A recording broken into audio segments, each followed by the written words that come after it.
Saya berpikir monumen yang terhebat dalam suatu pemerintahan adalah kalau dia bisa meninggalkan suatu sistem begini. Suatu pembangunan suatu bangsa tentunya bertahap dan memiliki dimensi yang banyak. Kalau Anda benar, saya merasa bahwa harus fundamental, jadi harus dasar dulu. Back to basic. Ya, dasar. Basic kan artinya dasar. Yeah. Ya. Sama dengan kita bangun suatu gedung, landasannya, fondasinya harus kuat. Jadi saya merasakan dari kecil bahwa masalah pangan itu sangat fundamental.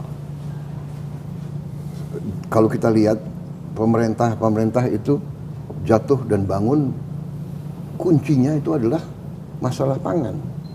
Bisa nggak menjamin pangan untuk rakyatnya? Ya. Saya kira demikian sebetulnya. Dan setelah saya berkembang, ya saya jadi dewasa, saya mengalami, saya baca dan saya alami, ternyata bahwa ideologi apapun yang kita hanut, agama apapun yang kita hanut, saya kira setiap warga, setiap anggota suatu masyarakat yang diberi peran sebagai pemimpin, ya, apapun agamanya, apapun sukunya, apapun ideologinya, yang pertama adalah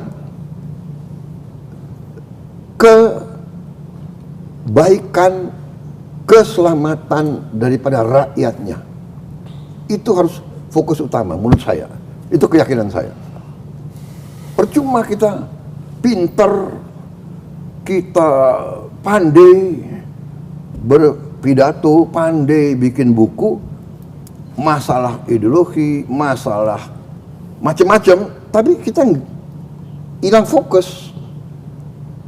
Jadi itu keyakinan saya. Karena itu ya saya berpikir monumen yang terhebat dalam suatu pemerintahan adalah kalau dia bisa meninggalkan suatu sistem fundamental yang menjamin pangan, menjamin energi, menjamin air, dan di ujungnya lapangan kerja, pendidikan, kesehatan,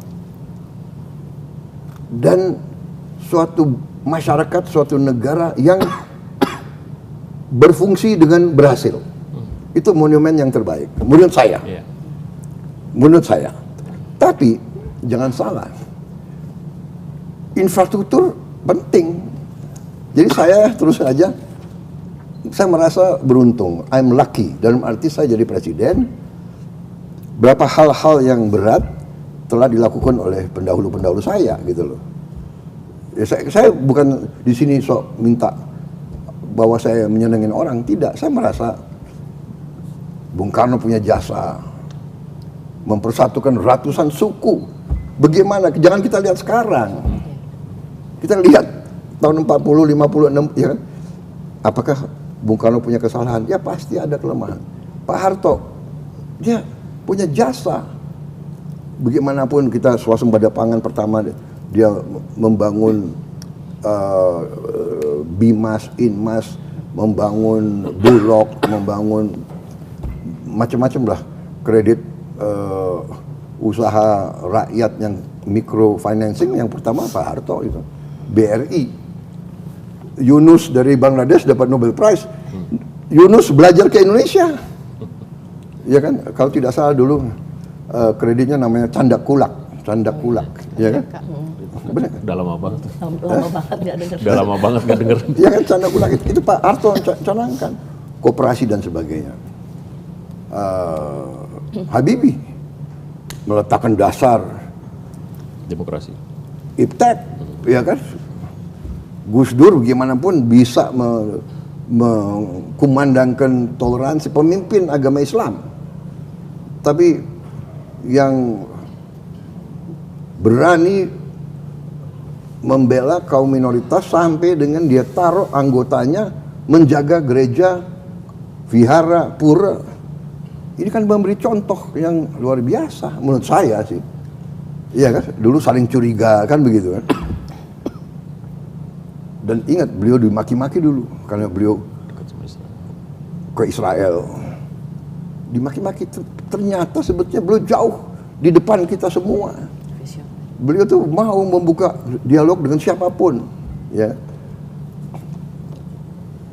Ibu Megawati harus kita akui, penyelesaian kasus-kasus apa itu, BPPN, ribuan perusahaan yang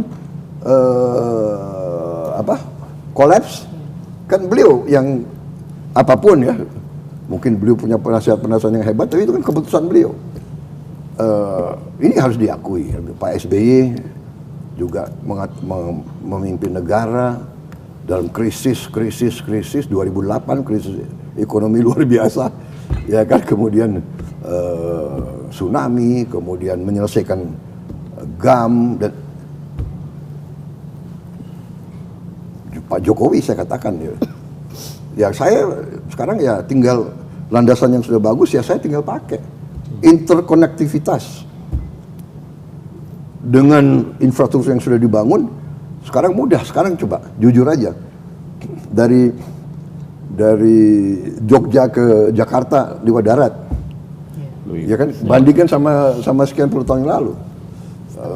Sekarang kita lihat mudik kenapa lancar, jalan tol banyak, ya kan, alhamdulillah. Mudik tahun ini pun saya juga merasa bahagia, saya dapat laporan kecelakaan mudik tahun ini berkurang 30% daripada tahun yang lalu. Nah, ini juga karena kerja keras banyak orang ya. Jadi saudara-saudara, banyak orang libur, THR, menteri-menteri saya nggak libur itu. Mereka sampai malam monitor, ada kemacetan di mana, ada jembatan yang ya itulah, tapi itulah namanya kebanggaan ya, kalau kita bisa bermanfaat, bekerja untuk rakyat kita, itu kehormatan.